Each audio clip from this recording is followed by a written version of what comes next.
Elections ప్రారంభమైనాయి. మీలో చాలామంది ఇంకా ఎలక్షన్స్ ఎప్పుడో వస్తాయనుకుంటారు. కాదు, ఈ రోజు నుంచే ఎలక్షన్స్లో ఉన్నాం మనం. అయితే మీరందరూ చాలా సీనియర్స్ ఉన్నారు ఇక్కడ. మా చిన్నతనం నుంచి పనిచేసే మూర్తి కూడా కనపడుతున్నాడు నాకు ఇక్కడ. అంటే 40 ఏళ్ళ నుంచి పనిచేస్తున్నాను. బీజేపీ యొక్క గెలుపు కోసం చకోర పక్షుల్లాగా ఎదురు చూస్తూ ఉన్నాం మేమంతా కూడా. కాబట్టి బీజేపీకి సంబంధించినటువంటి రాబోయేటువంటి సంగ్రామంలో, రాబోయేటువంటి దీంట్లో మనం అందరం సైనికులు. మీరందరూ అవునా కాదా? యుద్ధం చేయాలంటే ఏం కావాలి సైనికులకి? సో ఆరోగ్యంతో ఏదో ఒకటి తీసుకొని మనం సిద్ధం కావాలి. శారీరక దారుఢ్యాన్ని పెంచుకోవాలా, ఆయుధ సంపత్తిని సమీకరించుకోవాలా, సైనిక శక్తిని పెంచుకోవాలా, అశ్వదళం రకరకాల దళాలు పెంచుకోవాలి. అవునా కాదా? అప్పుడు మాత్రమే యుద్ధంలో గెలుస్తాం. అలా కాకుండా మనం గమన కూర్చొని గెలవాలనుకుంటాం. నేను కూడా అనుకుంటాం, ఉపయోగం లేదు దానివల్ల. మనం గెలవాలనేటువంటిది ఒక తపస్సు లాగా, ఒక యజ్ఞం లాగా తీసుకోవాలి. అవునా కాదా? ఎవరు చెప్పడం లేదు. మన ఇంటి దగ్గర మనం కూర్చొని ఈశ్వరయ్య మంచోడు, సురేష్ మంచోడు, విజయ మంచోడు, పెంచలయ్య మంచోడు, రమణ మంచోడు, రాజేష్ మంచోడు అనుకుంటే గెలుస్తామా? గెలవం. రెండోది, మనం చాలాసార్లు బాధపడుతూ ఉంటాం.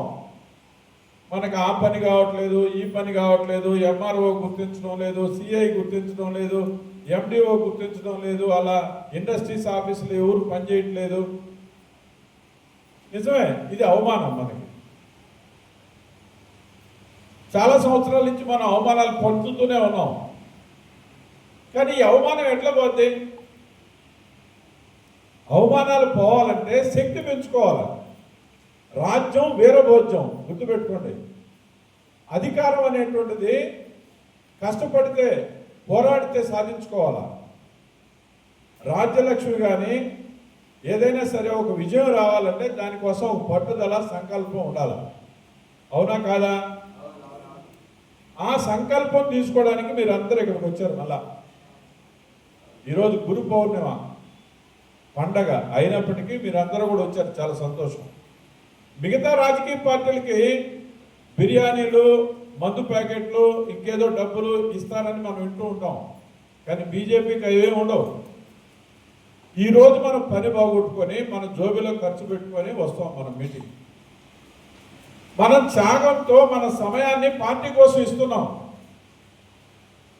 మంచి ఫలితం కోసం మనం పనిచేయాలి. ఓ చిన్న ఉదాహరణ మీకు అందరికీ కూడా తెలిసిన సంగతే, కొత్తదే కాదు ఇది. మన పిల్లలు చదువుకోవాలంటే కొంతమంది బాగా చదువుతారు మొదటి నుంచి, కొంతమంది ఎగ్జామినేషన్ ముందు నుంచి 3 నెలల నుంచి అయినా చదువుతారు. ఎవరైతే కష్టపడి చదువుతారో ఫలితం కూడా వస్తుంది. కాబట్టి ఫలితం కోసం మనం ఈ 3 నెలలైనా సరే, ఈ 2 నెలలైనా సరే ఇప్పుడు కష్టపడాలి. అందువల్ల ఎట్టి పరిస్థితుల్లో కూడా ఇక్కడ చాలామంది మనం ఏం చేస్తున్నాం అంటే, రాజుగారు పాలనే కథ మీకు అందరికీ తెలుసు.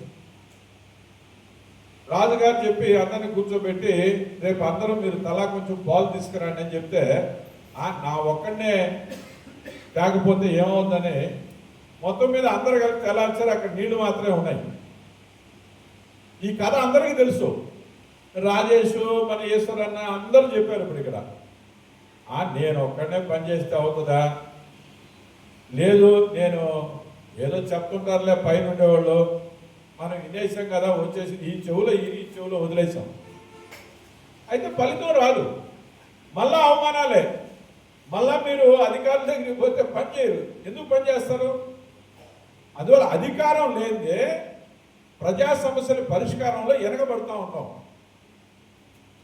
ఒకప్పుడు కమ్యూనిస్ట్ వాళ్ళు చాలా బలంగా ఉండేవాడు. క్రమేపీ అధికారం లేకుండా పోతూ వచ్చేసింది. కాబట్టి ఏమైపోయింది? వాళ్ళ కమ్యూనిస్టులు పట్టించుకునేవాడు లేడు. వాళ్ళు అరుస్తుంటారులే, కాసేపు అరుచుకొని పోతారులని ఏ అధికారి కూడా పట్టించుకోడు. కానీ మనము ఆ పరిస్థితికి రాకూడదు. భారతీయ జనతా పార్టీ కార్పొరేషన్లు ఇప్పుడు మనకు ఎవరు లేరు. ఎవరు ఉన్నారా? ఎవరు లేరు. ఎవరు లేనప్పుడు మనం ఎంత ఇబ్బందికరంగా ఉంటుంది. మనం లోపల వెళ్ళాలన్నా మాట్లాడాలన్నా సమస్య మీద. ఇవాళ నెల్లూరు కార్పొరేషన్లో ఎన్ని రకాలైనటువంటి ఇబ్బందులు ఉన్నాయి. ఎక్కడ అధికారులు ఎంత నిర్లక్ష్యంగా ఉంటున్నారు, ఎంత అధిక పన్నులు వసూలు చేస్తున్నారు, ఎంత అవినీతి పెరిగిపోయింది. ఇవాళ నిజమైన ప్రజానాయకులు అసలు ఎవరైనా ఉన్నారా? లేరు.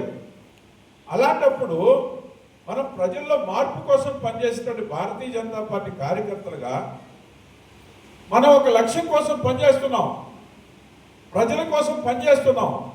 ప్రజలకు మేలు జరగాలంటే ఎవరు గెలవాలా? బీజేపీ కార్పొరేటర్లు గెలవాలా? మన సమస్యలు ఎవరు పట్టించుకోవాలా? కార్పొరేషన్లో మనోళ్ళు మాట్లాడాలి. ఆ రకమైనటువంటి ప్రయత్నం ఇప్పుడు మనం మొదలు పెట్టాం. కాబట్టి రాబోయేటువంటి ఈ యొక్క కొద్ది రోజుల పాటు మీ సొంత పనులు కూడా చేసుకుంటూనే ఈ యొక్క ఎన్నికల ప్రక్రియలో కూడా ఈ ఓటర్లు చేర్పులు కానీ తీసేయడం కానీ రకరకాల ప్రయత్నాల్లో మన వంతు బాధ్యత కూడా ఉండాలా. ఉడతా భక్తి మీరు తెలుసు కదా. రామకార్యంలో ఉడత అనేటువంటిది చాలా చిన్న జంతువు. ఇసుక రేణువులను కలిపి ఆ వారధి నిర్మాణంలో అది కూడా పనిచేసింది. అదే రామకార్యం అంటే. కాబట్టి మనం చేసేటటువంటిది కూడా ఇవాళ దైవ కార్యం, బీజేపీ కార్యం అంటే మామూలు విషయం కాదు. అది భారతదేశ సమైక్యత, భారతదేశాన్ని ప్రపంచంలో అమెరికా, జర్మనీ, జపాన్ లాగా తీసుకెళ్లి ప్రపంచంలో ఈ భారత జాతి 140 కోట్ల మంది యొక్క ప్రతిష్టని, గౌరవాన్ని పెంచడానికి కోసం పనిచేసే పార్టీ ఇది. అందువల్ల మనం ఇవాళ గురు పౌర్ణమి చదువుకోవాలన్నా, లేకపోతే మన గ్రామంలో కానీ మన దేవీ దేవతలు ఉండాలన్నా, మన తల్లిదండ్రులు ఎవరైతే సాంప్రదాయాలు కొనసాగించారో అవన్నీ ఉండాలంటే బీజేపీ ఉండాల్సిందే, వేరే మార్గమే లేదు. అందువల్ల మనం చేసేది కూడా ఇది రామకార్యం. అందుకని దయచేసి ఎట్టి పరిస్థితుల్లో కూడా మన పనిని దైవంగా భావించి చెప్పిన పనిని మన సాయశక్తుల ఎంతో కొంత మేరకు ఖచ్చితంగా పనిచేయాలి. ఎవరో వస్తారు, వాళ్ళకేదో మనం ఆన్సర్ చెప్పాలి కాబట్టి అందుకోసం మీరు పనిచేయబాకండి. మీకంటూ ఒక మన ఆత్మ సంతృప్తి కోసం మనం ఇచ్చిన బాధ్యత నెరవేర్చడం అనేది నా బాధ్యత. కాబట్టి నేను ఒక బీజేపీ కార్యకర్త, నరేంద్ర మోడీ యొక్క సైనికుడు కాబట్టి నా ఏరియాలో నేను పనిచేస్తాను. ఒకటి సంగతి నాకు వద్దు. ఆ రకంగా ఒక లక్ష్యాన్ని పెట్టుకొని మనం ప్రయత్నం చేయాలి. చాలామంది ఇంగ్లీష్ కొంతమంది చదవలే, నేను గమనిస్తున్నా. తెలుగులో కూడా రాజేష్ గారు వాళ్ళు ఇస్తారు, అప్లికేషన్స్ వస్తాయి. అందువల్ల ఎట్టి పరిస్థితుల్లో కూడా మీరు ఎంఆర్ఓలు పిలిస్తే వాళ్ళు పోతే, బిఎల్ఓలు పిలిస్తే సంతకాలు పెట్టి కొట్టుకుపోయి మనం 1-2 సార్లు రేపు డ్రాఫ్ట్ లిస్టును చదువుకోవాలి. ఆ డ్రాఫ్ట్ లిస్ట్ని మళ్ళీ జెరాక్స్ తీసి మన ఏరియాలో ఉన్నటువంటి చాలామంది బీజేపీ నాయకులకు కూడా ఇవ్వాలి. అయ్యా మీ ఏరియాలో ఏం వచ్చినాయి, ఏం పోయినాయి అని చెప్పి వాళ్ళందరినీ కూడా ఇన్వాల్వ్ చేయాలి. భారతీయ జనతా పార్టీలో బాధ్యతల్లో ఉన్న ప్రతి ఒక్కరు కానీ, రాష్ట్రీయ స్వయం సేవక సంఘంలో కానీ, వివిధ క్షేత్రాల్లో ఉన్నటువంటి వాళ్ళకి కానీ ఈ లిస్టులు చేర్చి, అయ్యా మీ వీధిలో ఎవరెవరు ఉన్నారు, ఎవరెవరు లేరు చూసి మాకు ఇవ్వండి, మేము ఆ లిస్టులు సబ్మిట్ చేస్తామని చెప్తే వాళ్ళు కూడా సహకరిస్తారు. ఆ రకంగా పనిచేసేటువంటి యొక్క సంఖ్యని పెంచుకోవాలి. మనం పెంచుకోవాలి. ఆ రకంగా పెంచుకున్నప్పుడే పని అవుతుంది. మనలో ఒక బలహీనత ఉంది. బీజేపీ కార్యకర్తలకి ఒక బలహీనత ఏంటంటే, ఎవరైనా ఫోన్ చేసి చెప్తే కదులుతాం. మనం ఫోన్ చేసి చెప్పలేదనుకోండి, అది నా పని కాదు. ఇది చాలా తప్పు. ఇది బీజేపీలో మండలంలో 30-40 మందికి బాధ్యతలు ఉంటాయి. ఆ బాధ్యతలో ఉన్న ప్రతి ఒక్కరు కూడా చేయాలి. ఇది ఇప్పుడు మీరు ఇచ్చినటువంటి బిఎల్ఓ 2 ఏదైతే ఉందో అది అదనపు బాధ్యత. అంత మాత్రం చేత ఆయనకి పని చెప్పారు కాబట్టి మిగతా వాళ్ళందరూ గమ్మునుండి ఆయన ఒక్కడే చేస్తాడనే ధోరణి మనలో ఉంటుంది. ఇది చాలా తప్పు. ఇది పైనుంచి సూచన వస్తేనే బీజేపీ వాళ్ళు చేస్తారు. ఇది అలవాటు అయిపోయింది. నేను కూడా ఒకటి కదా, నాకు కూడా ఫోన్ వస్తేనే నేను ఇక్కడ దాకా వచ్చాను, లేకపోతే నేనైనా కూడా కనుక్కోవాలి. అందుకని బీజేపీలో ఈ జాడ్యం ఉంది. ఈ జాడ్యం వదిలిపెట్టండి. బీజేపీలో బాధ్యత ఉన్నటువంటి వాడు ప్రతి ఒక్కరు కూడా నా వీధిలో ఏం జరుగుతుంది, నా వార్డులో ఏం జరుగుతుంది అని ప్రతి ఒక్కరి యొక్క బాధ్యత ఇది. మండలంలో మీరు బాధ్యత ఇచ్చిన ప్రతి ఒక్కరికి కూడా విధిగా దీంట్లో పాల్గొవాలి. అవునా కాదా? ఎవరు చెప్పడంలే. అందువల్ల మీరు మాత్రమే కాదు పనిచేసేది, మీతో కూడా 30-40 మంది మీ ఏరియాలో పనిచేయాలి. వాళ్ళందరినీ కూడా మీరు ఇన్వాల్వ్ చేసుకోవాలి. ఆ రకంగా మండలాధ్యక్షులు ఎవరైతే ఉన్నారో వాళ్ళు కూడా దీంట్లో క్రియాశీలకంగా పాల్పంచుకోవాలి. అంతేగాని ఏ రాజేష్ అన్న ఫలానా అని చెప్పాడు ఆయన తిరుగుతున్నాడని మీరు గమనం ఉంటే మళ్ళా ఇది దెబ్బతింటుంది. కాబట్టి మండలాధ్యక్షులు కానీ మండల ఉపాధ్యక్షులు, కార్యదర్శులు, ట్రెజరర్లు, మండల కార్యవర్గ సభ్యులు, యువమోర్చా వాళ్ళు, లేకపోతే దళిత మోర్చా, గిరిజన మోర్చా, ఇన్ని మోర్చాలు కూడా దీంట్లో కలిసి పనిచేయాలి. అట్లా కాకుండా కేవలం ఎవరో నలుగురు చెప్తున్నారంటే అది అయ్యేది కాదు. కాబట్టి మండలాధ్యక్షులకి నేను మళ్ళా చెప్తున్నా, ఒకసారి మీరు బాధ్యత తీసుకున్న తర్వాత అది కష్టమైనా నష్టమైనా సరే మిమ్మల్ని అడిగే ఇచ్చారు బాధ్యతలు మీకు. కాబట్టి దయచేసి మీకు ఎవరైతే బాధ్యతలు ఇచ్చినారో ఆ ఏరియాలో మొత్తం మీరు కలిగి తిరగాల్సిందే.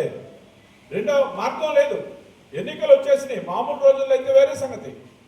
అందువల్ల రాజేష్ నంబర్ ఉండాలా, ఈశ్వర నంబర్ ఉండాలా, సురేష్ నంబర్ ఉండాలా, విజయ గారి ఉండాలా, పెంచులన్నది ఉండాలా, అన్ని నంబర్లు కూడా మీ దగ్గర పెట్టుకోవాలా. ఒక్కొక్క దగ్గర ఒక్కొక్క డౌట్ వస్తుంది. ఒక్కొక్కసారి ఒక్కొక్క ఆయన ఫోన్ ఆయన వేరే పనిలో ఉండొచ్చు. కాబట్టి ముఖ్యుల ఫోన్లన్నీ నుండి మీరు కూడా ఆ పనిలో ఉండాలి. ఆ రకంగా రాబోయేటువంటి ఒక 2-3 నెలలు కానీ మీరు కానీ పనిచేయగలిగితే తప్పనిసరిగా ఈ రోజున అవమానం పోయి నెల్లూరు రూరల్లో తప్పనిసరిగా మన కార్పొరేటర్లు గెలవబోతున్నారని ఘంటాపదంగా నేను చెబుతున్నా. కాబట్టి గెలిపించుకోవడానికి పనిచేయండి, కేవలం పోటీ చేయడానికి కోసం కాదు. ఈసారి గెలుపు మనకు తథ్యం కాబోతోంది. కాబట్టి తప్పనిసరిగా అనేక మంది కష్టం ఉంది దీని వెనక. మనం చూస్తూ ఉంటాం ఎన్నో సంవత్సరాల నుంచి పోటీ చేయడం, ఖర్చు పెట్టుకోవడం, వాళ్ళు ఓడిపోవడం, వాళ్ళ కంటతడి వస్తుంటుంది మనకి. ఆ ఓటమి నేను ఎరిగాను. విజయ చూశాడు, లేదా సురేష్ చూశాడు, ఈశ్వరయ్య గారు చూస్తుంటారు, స్వర్గీయ రామకృష్ణారెడ్డి గారి నుంచి మనం చూస్తూ ఉన్నాం. ఈ పార్టీ కోసం రక్త తర్పణం గావించి వాళ్ళ జీవితాలు నాశనం చేసుకొని అనేక సంవత్సరాల నుంచి పోటీ చేస్తున్నటువంటి లేదా పార్టీ కోసం పనిచేసినటువంటి కార్యకర్తలు ఈ నెల్లూరు రూరల్లో ఉన్నారు. వాళ్ళందరి యొక్క ఆశయ సాధన కోసం ఈ 2 నెలల పాటు మనం ఖచ్చితంగా పనిచేసి రాబోయేటువంటి కార్పొరేటర్లు కూడా గెలిపించుకోవాలని కోరుతూ సెలవు తీసుకున్నాం. జై హింద్.